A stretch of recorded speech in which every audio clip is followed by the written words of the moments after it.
Jeppie. I'm presently director of the Institute for Humanities in Africa, also called UMA, at the University of Cape Town. Before that, I was in the Department of Historical Studies at the University of Cape Town, where I was Associate Professor of History. My field is generally African history, largely around the Sahel and the Sahara, but I've also worked and continue to work on South Africa. How did you get involved in CEFIS? Yeah. I think Peter Gashira had something to do with it. I was called upon to join the committee around 2002. I remember Peter, before that, having long conversation with me over lunch at Die Jaren, which became one of my favorite places to go to. And after that lunch, some months later, I was invited. And I then reflected and I thought that was a kind of job interview by Peter. He may not remember this, sort of checking me out whether I was the right quality and the right metal. But I do think I had the right attributes, because my consciousness and orientation was Global South, and us having to do Global South from within the South, unmediated or less mediated by the northern centers of power and learning. And of course, the Dutch was fantastic to provide the means for this. So I already had the predisposition, but not the means or not the connections to do it. And so CEFIS was waiting for me in a sense. So what was your role in CEFIS? In the first phase, I was simply, or not simply, but I was a member of the steering committee. And I moved up by the end to be the joint or the co-chair with Michiel Bout, our colleague from here, and the Latin Americanist. I think I devoted myself fully and most passionately to this, because it was a cause which I believed was so necessary and so important that we do it very well. And I do think we achieved way beyond what we set out to do. We put this Global South imagination on the agenda, and it's sort of become common knowledge. But I think CEFIS had a lot to do with promoting this idea of South-South, of Global South exchange. And you know, at the political level, we may have nothing to do with it, but the development of the BRICS and all these other connections at the governmental level between countries in the South emerged around the same time. So it's very unfortunate that we had to sort of wind down our activities precisely when India, Brazil, South Africa, and so on were making their own connections. But now, of course, there are these educational exchanges amongst these countries themselves. I've been reading the documents. Whenever there's a high-profile meeting of the presidents, there are also meetings for the ministers of higher education and for the cultural sector, for instance. So if you look back at the early years that you were involved in CEFIS, what made the program unique at that time? Oh, well, as I said, most often people thought to go and study, to get the best higher education, you need to go to the north. And you usually worked on your own country.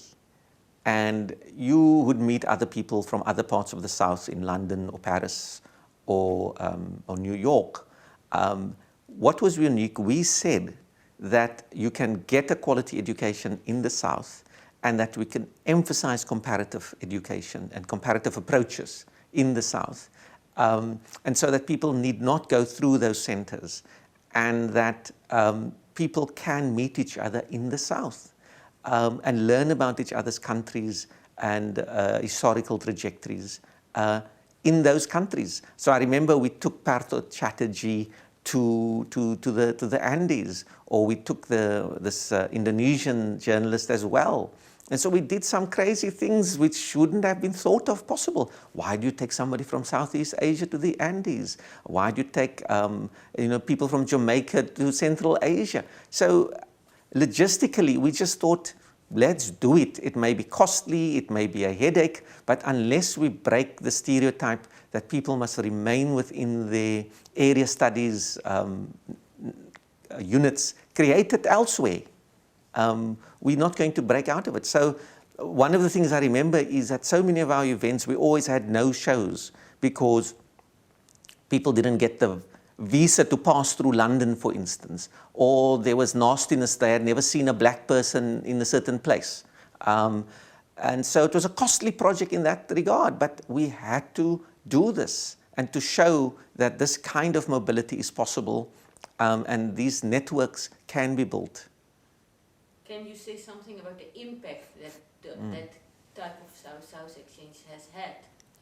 Listen, firstly, at the human level, at the human level, maybe you can start also with the impact of. Regarding the impact of this program, firstly, at the human level, we took numbers of people across the global south, and we impressed it upon them. And they may already have had the orientation that there's a world outside the normal centers of learning and culture and movement, you know, in the north. And so that suddenly people begin to see India as very important and having very interesting things to say, and Indian scholars and institutes and so on that you can go to. So, you know, getting Argentinians to Calcutta, for instance, I remember seeing numbers of them and doing such kinds of things. So that impact, to think outside the frame of a northern hegemony. Number two, to make the possibility of comparative work real. Now, it's extremely difficult because we realized that it's actually very costly to do this kind of comparative work, that university libraries should already have pre-existing good collections. Centers in India should have good collections on Latin America, for instance, if you're going to have a PhD student write up a decent proposal. And these things don't exist. I mean, African libraries, even on Africa, is most of the time deficient. So what we could see all the problems, but these problems wouldn't have been exposed if we hadn't engaged in this. So many of our achievements were much more were limited by these problems that existed at the institutions. So there was a level of idealism which I think is often very necessary, and that we never reach the full potential and achieve all those ideals, but we open up the possibilities. And what about the impact on your own academic work? Has it had any influence? Yes. Oh, absolutely. Yeah. In terms of my own work, absolutely. I think as a start always, when I approach the question, is it possible that there could be a literature in India on this? So my current work on texts and textual cultures and archives in Africa, particularly around Timbuktu and the Sahel, which you know, has been neglected and so on. But I'm thinking, can I learn from India? What is the state of our knowledge about textual culture in India? What's the knowledge of histories of archives in India? Are there possibly such collections in places, far-flung places in India, outside the big centers? The same for Southeast Asia. So automatically I begin to frame my issues in literatures that I would not have thought about. So too with Latin America and the scriptural or pictorial ways of communicating before the Europeans came. I'm keen. And you know what, I have a greater sense that I can do it because I've been to some of these places. It makes a big difference if you have been to some of these places. It's no longer that theoretical. So I feel it's broadened my vision, it's given me contacts, and I am still committed to the Global South agenda like never before. And I think we should get new generations to begin to think like it outside the old area studies, narrow frameworks.